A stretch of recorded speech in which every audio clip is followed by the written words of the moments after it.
केंद्रीय रस्तो येरादारी आणि महामार्ग मंत्री गडकरी हांका लागून फाटल्या 11 वर्सांत गोंयांत 33,000 कोटींची कामां पुराय जाल्यात। ट्विन टावर्स प्रकल्पाक लागून अर्थवेवस्थेक उर्जा मेळटली, रोजगार वाडटलो, तशेंच ह्या प्रकल्पाक आमी थळाव्यांक प्राधान्य दितले अशें मुख्यमंत्री डॉ. प्रमोद सावंत हांणी सांगलें। गोंयांत उदका टॅक्सी सेवा हाडपाचो विचार करप गरजेचें आसा, जाका लागून येरादारीचो प्रश्न सुटावो जातलोच। ते भायर पेडणे ते काणकोण म्हालांची जोडणी जाल्यार येणावळ लेगीत वाडटली अशें मुख्यमंत्री डॉ. प्रमोद सावंत उलयले।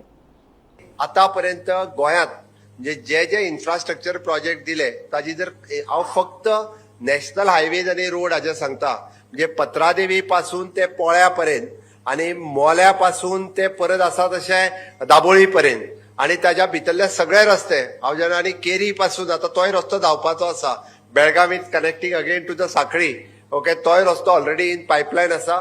पण हे सगळे नॅशनल हायवेज 33,000 कोटी रुपया आम्ही स्पेंड केल्या। गोयच्या बजेटाच्या पेक्षाय म्हणजे 1.5 पट चड म्हटल्यार जाता। इतके पैसे हे कदापि कोण विचारही करूं नाशिल्लो।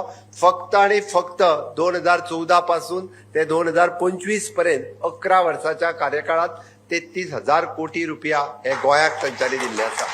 हो प्रोजेक्ट जाल्या उपरांत 2-3 गजाली आमी म्हणटा which will be the boost to the economy.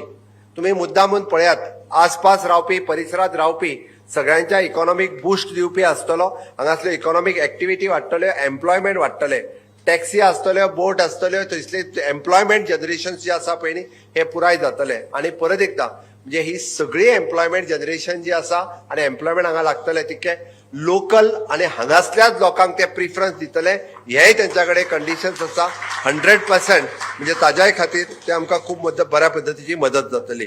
गोंयांत खरें म्हणजे वॉटर टॅक्सीचो विचार करपाची गरज आसा। आता आम्ही जर कनेक्टिव्हिटी खातीर जर समुद्राचो जर खूप मोठ्या प्रमाणात वापर केलो आसत, म्हणजे पेडण्याच्यान आमी काणकोण पर्यंत वचपा खातीर, जाल्यार तेजो खूप बरो उपयोग जावपाक शकता। आमी तेजो विचार खरें करपाक जाय।